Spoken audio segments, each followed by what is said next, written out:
कोटीची जमीन ज्याचा बाजार किती आहे ते 300 कोटीची जमीन घेतली, शिवाय त्याला स्टॅम्प ड्युटी सुद्धा आरोप. खरं तर राज्यात काय चालू आहे, कोणाचं लक्ष आहे, देवा भाऊ म्हणावं का मेवा भाऊ म्हणावं, त्यांना अशा प्रकारची स्थिती आहे. पुण्यामध्ये मुरलीधर मोहोळ वेगळाच मेवा खातो. सरकारच्या खात्यावर आलेलं नाही, विहिरीच्या संदर्भात बोललेल्याच गावाने वाहून गेल्याचे विहीर आहे ते तरतूद काय सरकार मागणी काय करणार? हे पहा, कोणाचा पुत्र असला म्हणून नियम कायदे राज्य काय त्यांच्या नावावर, अजितदादाच्या नावावर महाराष्ट्र राज्याचं PR कार्ड नाही केलेलं. श्रीकांत शिंदेनी टीका केली की मुख्यमंत्री असताना घराच्या बाहेर पडले नाही, मुख्यमंत्री असताना काय मदत केली ती दाखवा. आता तुम्ही मदतीची मला असं वाटतं फेकाफेकी करण्यापेक्षा, गद्दारी करण्यापेक्षा, या महाराष्ट्राला लुटण्यापेक्षा घरात बसून नीट काम केलेलं चांगलं आहे.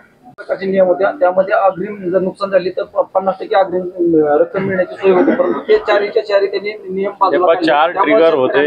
4 ट्रिगर होते विम्याचे आणि ते मला असं वाटतं शेतकऱ्यांसाठी अतिशय योग्य होते. परंतु सरकारने पुन्हा कंपनीचं हित आणि खर्च कमी व्हावं या 2 गोष्टी करून शेतकऱ्या गेल्या चुलीत अशा पद्धतीनं भूमिका घेऊन फक्त एकच ट्रिगर ठेवलेले, उत्पादन खर्चावर आधारित. आता हे सगळ्यात शेवटचा टप्पा असतो. आता हे नुकसान झालं, जमीन खडून गेली, पिकाचं नुकसान झालं, पीक आलंच नाही, याचं आता काय?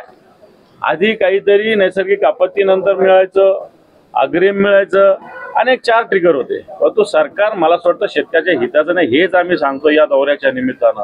आणि म्हणून हे 4 ट्रिगर सुरू केले पाहिजे, ही भूमिका आमची आहे. कर्जमुक्ती झाली पाहिजे, ही आमची भूमिका आहे. हेक्टरी 50,000 रुपये दिले, ही आमची भूमिका आहे.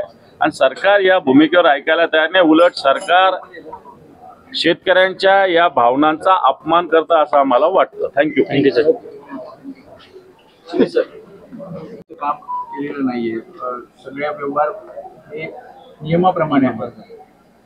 आम्हाला तेच म्हणणं ना, नियम तुमच्यासाठी सगळे गुंडाळून ठेवले ना, की जमीन जी ॲक्वायझेशन झालेली परत कशी मिळते, हा नियम आहे का? मग महाराष्ट्रातले अनेक शेतकरी, अनेक लोक उद्यापासून चला मागतील जमीन, आमचं भूसंपादन झालेलं परत द्या, तर सरकार देणार का? महाविकास आघाडी, बाकी काही आमची रणनीती नाही. महाविकास आघाडी सोबतच जेवढं पॉसिबल आहे तेवढं महाविकास आघाडी सोबतच राहणार आम्ही. कुठेही आम्ही कोणत्याही कार्यकर्त्याला बाकी कोणाबरोबर अलाउड करणार नाही. सत्ताधारी पक्षाचा ह्या 3 पक्ष सोडून कोणाबरोबर आम्ही अलाउड करणार नाही. पण महाविकासाच्या सगळ्या पक्षाबरोबर जावं अशा प्रकारची आमची रणनीती आहे आणि आम्ही तेच जाऊ. खरडून गेलेल्या ज्या मराठवाड्याच्या जमिनी आहेत त्या जमिनी सरकारनं काय तरतूद केली नाही. निवडणुकीनंतरही शिंदे सेनेसोबत हा प्रश्नच नाही ना काय.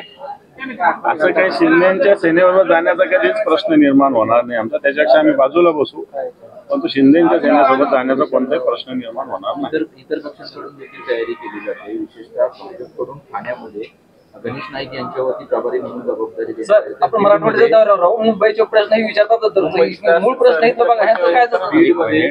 बीडची जबाबदारी पंकजा मुंडेंवरती जबाबदारी देण्यात आली. हे पहा, भारतीय जनता पार्टी तशी तर संघटनात्मक रचना असताना नवीन प्रभारी काय देतात मला हेच कळालेलं नाही. जसं संघटनेची जी सिस्टीम आहे ती सगळी फॉलो करत असते, त्याला कोणी प्रभारी वगैरे होणं मला असं वाटतं यांनी काय होतं असतं मला तरी माहिती नाही. सर, खरडून गेले जमीन आहेत त्याचं झाली होती, मात्र गेली 7 महिन्यापासून शिवभोजन चालू झाला, त्याचं बिल मिळत नाहीये. त्यांच्याकडून शिवभोजन बंद व्हावं अशा प्रकारचा प्रयत्न सरकारकडून चालू आहे. सरकार या सगळ्या गोष्टीला योजना म्हणून बघत असताना आर्थिक विषयाने सरकारला हे करायचंच नाहीये. परंतु शिवभोजन हे सर्वसामान्य माणसाला 10 रुपयात जेवण मिळणारं एक चांगली योजना माननीय उद्धवजी ठाकरे साहेबांच्या काळात सुरू झालेली आहे.